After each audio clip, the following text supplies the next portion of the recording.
नवरात्रि और नवरात्रि का आज 8वां दिन यानी कि अष्टम दिन पर श्रीमद् भागवत सप्ताह ज्ञान यज्ञ कथा का शुभारंभ हुआ है। जिस कथा को स्मरण कराने के लिए आए हैं चित्रकूट से पंडिताचार्य श्री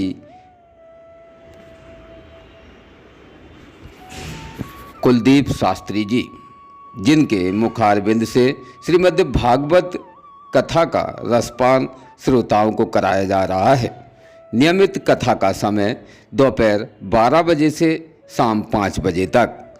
कथा में आ रहे हैं काफ़ी दूर दूर से कलाकार, जिन कलाकारों के माध्यम से अद्भुत भगवान जी की चित्र और भगवान जी के अद्भुत झांकियों का विशेष यहाँ वर्णन किया गया है। साथ ही श्रीमद् भागवत सप्ताह ज्ञान यज्ञ कथा निरंतर 2 वर्षों से कराई जा रही है, जिसमें अतरेंद्र शर्मा के माता पिता पारिचित बनाए जाते हैं। साथ ही ये कथा का आज कल शोभा कलश यात्रा भिंड के एमजेएस कॉलेज से होते हुए भिंड नेशनल 719 हाईवे से गुजरते हुए मनसापूर्ण हनुमान मंदिर पर जाकर इस कथा का विशेष यहाँ जो शोभा कलश यात्रा निकाली जाती है उसकी पूजा अर्चना की गई। उसके साथ ही कथा के लिए विराजमान पंडिताचार्य श्री कुलदीप शास्त्री जी के द्वारा नियमित कथा को रसपान कराने के लिए श्रोताओं को भगवान जी के अद्भुत कहानियों से वर्णन कराया गया है। साथ ही भगवान जी के द्वारा बताए गए सद्मार्ग के रास्ते पर चलने के लिए लोगों को प्रेरित करना, लोगों को अक्सर नेक और अच्छे रास्ते पर लाना, यही कथा का विशेष उद्देश्य है। इस कथा को पंडिताचार्य श्री कुलदीप शास्त्री जी के द्वारा भिंड शहर के अंदर जिस प्रकार से कथा का स्मरण कराया जाता है, तो लोग अक्सर कथा को सुनने के लिए दूर दूर से कथा स्थल तक पहुंच रहे हैं। श्रीमद् भागवत सप्ताह ज्ञान यज्ञ कथा का स्थल Bhind MJS college Bohre colony Bhind में रखा गया है, जहां नियमित कथा को 5 अप्रैल से प्रारंभ किया गया है और 10 अप्रैल को इस कथा का समापन भी होगा। कथा को सुनने के लिए काफ़ी दूर दूर से श्रोतागणों की उपस्थिति भी हो रही है, तो निश्चित है कि आप भी कथा का रसपान करने के लिए एमजेएस कॉलेज बोहरी कॉलोनी में अवश्य पहुंचेंगे। विशेष खास ब्यूरो रिपोर्ट इमरान अली खान। क्या कहा है पंडिताचार्य जी ने आज श्रीमद् भागवत कथा के पहले प्रथम दिवस पर, जानते इस खास रिपोर्ट में।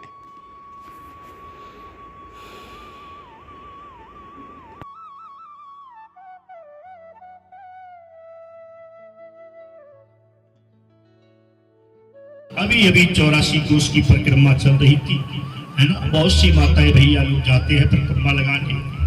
यहाँ अनेक महात्मा रहते हैं। कितने महात्मा? 88,000 ऋषि रहते। वो ये कथा का स्थान ही है। आपने भगवान सत्यनारायण की कथा सुनी होगी तो यही सुना होगा। सूत जी 88,000 ऋषियों के बीच में बैठे हैं। कहा? नैमिषारण्य क्षेत्र। बहुत सी कथाएं यहाँ गाई गई। ये कथा का पवित्र स्थान है नैमिषारण्य क्षेत्र। यहाँ महात्मा लोग रहते हैं। 88,000 सौनक मुनि रहते हैं। एक दिन सूत जी महाराज वहां से निकलना हुआ तो सोनकादिक 88,000 ऋषियों ने सूत जी से पूछा, गुरुदेव अब आप थोड़े समय के लिए यहीं पर रहें और हमें भगवान की कथा सुनाइए, क्योंकि आप वो श्रेष्ठ वक्ता हो, वेदव्यास जी के शिष्य हो। नैमिषे सूतमासीन महाविभाति महामथिम कथामृत रसास्वादा कुशलो सोनक ब्रवीता। सौनकादिक मुनियों ने निवेदन किया, सूत जी से हमें कथा सुनाइए। सौनकोवाच। और 6 प्रश्न किए, ध्यान से सुनना। सौनक मुनि ने 6 प्रश्न किए हैं। 6 प्रश्नों पर पूरी भागवत हो गई। 6 प्रश्न। सौनकोवाच। सौनक मुनि कहते हैं, अज्ञानोद्य विध्वंसकूट सूर्य समप्रभा सूतकै कथा सारम मम कर्ण रसायन। हे सूत जी महाराज, आप भगवान की वह कथा सुनाइए जिसके सुनने से करोड़ों पाप नष्ट हो जाते। कथा सारम मम कर्ण रसायन, ये रसायन है, भगवान की कथा सुनने का रसायन है, रासायनिक औषधि होती है जिसको पीने के बाद में आपके अंदर का फीवर हो, कोई बीमारी हो तो नष्ट हो जाती है।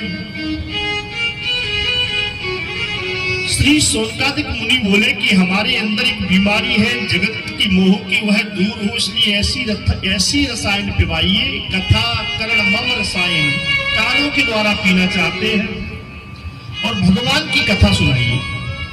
पहला प्रश्न। दूसरा, भक्ति ज्ञान वैराग्य प्यो विवेके वर्धते महान, माया मोह निराश से वैष्णवे क्रिया।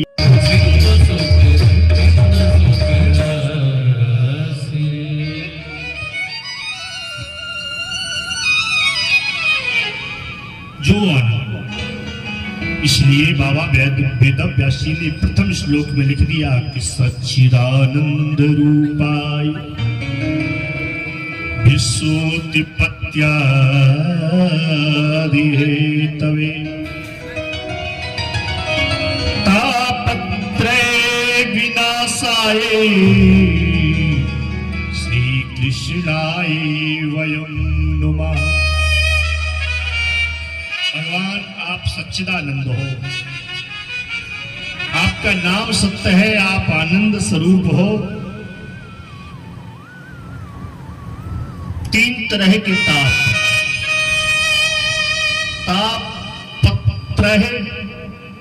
तीन तरह के ताप होते। तापत्रय विनाशाय श्री कृष्णाय वयं नमः। आप तीनों प्रकार के तापों को हरण करने वाले हो। भगवान विश्व की उत्पत्ति भी करते हैं, परमात्मा विश्व का संहार भी करते हैं, भगवान विश्व का पालन पोषण भी करते हैं। ये तीनों चीज परमात्मा करते हैं। बोलो, भगवान ही सृष्टि का उत्पत्ति करते हैं कि नहीं करते? तो भगवान ही विनाश करते हैं। और आप जो भोजन करते हो, आपके पास जो आपका जो उदर भरने का काम है, ये सब ईश्वर के हाथ में है, वो ही सब व्यवस्था करता है। इसलिए तीन तरह के ताप हैं।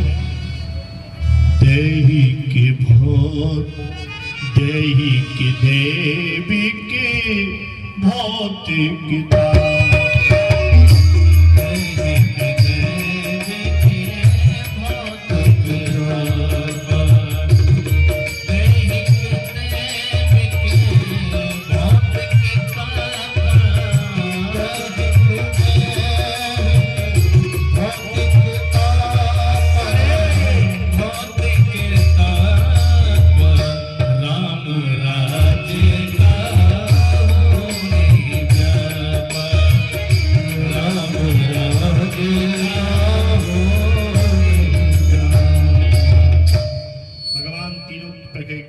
तापों का समन्वय करने वाले हैं। इसलिए वेदव्यास जी ने भगवान कृष्ण को प्रणाम किया है। कृष्णाय नमः। यम प्रवचन्तु मनपेतमपेत कृत्यं द्वैपायनो विरह कातिरे आजुहावा पुत्रेति तन्मयतया तर्वोऽभिनिन्दु सर्वभूत हृदयं मुनिमानतोऽस्मि।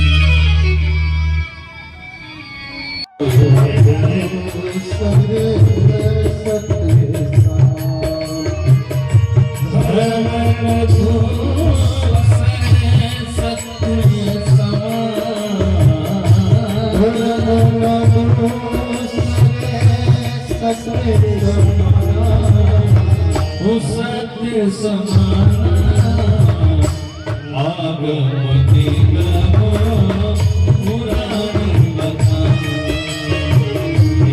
आगमति गो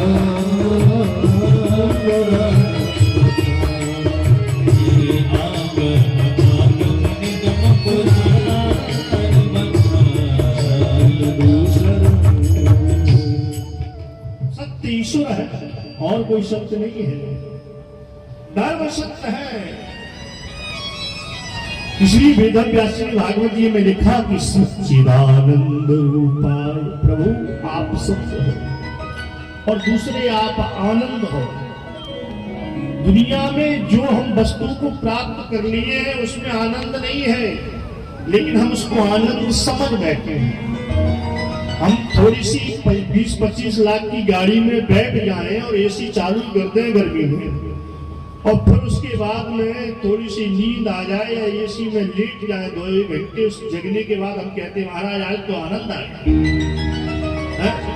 ये आनंद नहीं है, ये आपका क्षणिक सुख है। मैया ओ मैया कुर्सी पर बैठी बैठी सो रही, लुढ़क जाएगी, नीचे बैठ जाए,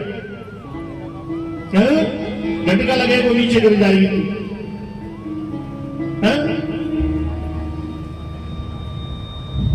तो ये क्या है? ये शरणगता धर्म किसकी शरण में गया? और पुराण तो अनेक हैं, लेकिन सबसे श्रेष्ठ कौन है? तब सूत जी महाराज कहते हैं, सोनकादिक मुनियों, ये नेमी शरण की कथा प्रारंभ हो रही है, ध्यान से सुनियो।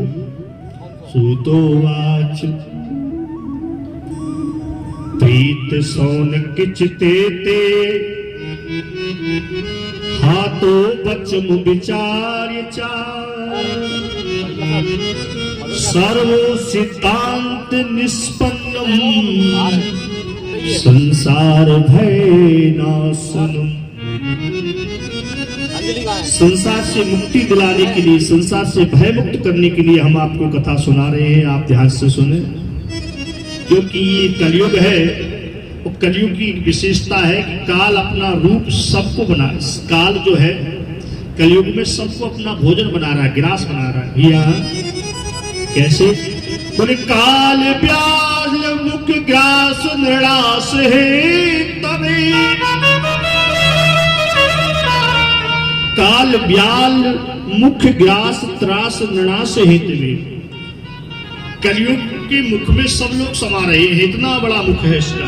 कोई आज जाएगा, कोई कल जाएगा, कोई परसों जाएगा। हजारों लोग रोज काल के मुख में समा जाते हैं, कोई बीमारी के बहाने, कोई एक्सीडेंट के बहाने, कोई सुसाइड के बहाने, ये सब काल के मुख में जा रहे हैं। काल ब्याल मुख ग्रास, वो अपना मुख खोले हुए बैठा है, सबको चबा रहा है, कौर बना रहा है। ग्रास माने चबा रहा है। जैसे अपन भोजन करते हैं, भोजन को क्या बोलते हैं? ग्रास। एक टुकड़ा लिया हमने, ग्रास कर लिया, है ना? इसी प्रकार से ये काल अपना ग्रास कर रहा है सब जीवों को। काल ब्याल मुख ग्रास नाश हित। अब इसे बचे कैसे? बोले श्रीमद्भागवतम शास्त्रम कलौ की रेण भाषितम। ये भागवत कथा एक ऐसी है जिसके मुख में जाने के बाद में भी कल्याण कर देगी। जाना तो निश्चित है, लेकिन इसके बाद जाने के बाद हमें जीव को ताड़ना ना मिले, जीव परेशान न हो यमलोक में जाकर के। इसलिए भगवत चिंतन करिए। भक्तो विवार्धनम यच्चा कृष्ण संतोष हेतिकम तदाति वेदश्यामि सावधान याता श्रणु। हम आपको एक कथा सुना रहे हैं। सूत जी महाराज बोले, सोनकादिक मुनियों, ये भागवत बड़ी निराली है। जब महाराज परीक्षित को श्राप लगा तो सुखदेव जी कथा सुनाने के लिए तैयार हुए, तो उसी समय देवता लोग अमृत का कलश लेके आए और बोले ये अदला बदली कर लो। इसको कहते हैं कर्म। क्या बोलते हैं? कर्म। ये हमारा कर्म है। किसी से पूछो भैया खेती, बोले ये हमारा कर्म है, किसानी करना हमारा कर्म है। मास्टर से पूछो आप पढ़ाते हो, ये हमारा कर्म है। हर व्यक्ति कर्म में लगा है और कर्म से जो फल मिलता है ना, उसी को प्राप्त करता है। यही तो है। अब बाबा तुलसी भी कहते हैं, कर्म प्रधान विश्व रचिया।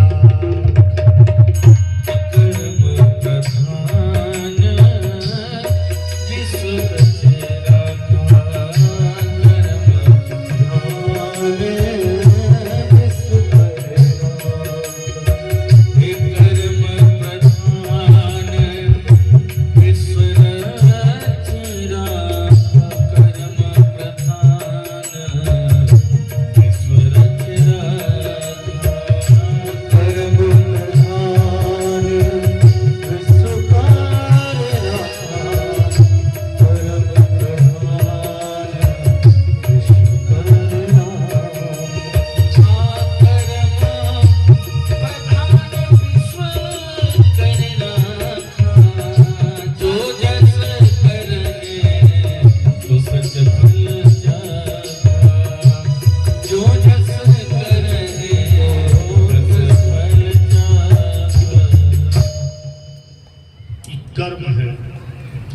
के अनुरूप में फल मिलता है। ध्यान से सुनना। अब यहाँ चर्चा कर्म की नहीं है, सत्कर्म की। कर्म और सत्कर्म में बहुत अंतर है। कर्म वह है जिससे हम फल प्राप्त होता है हमें।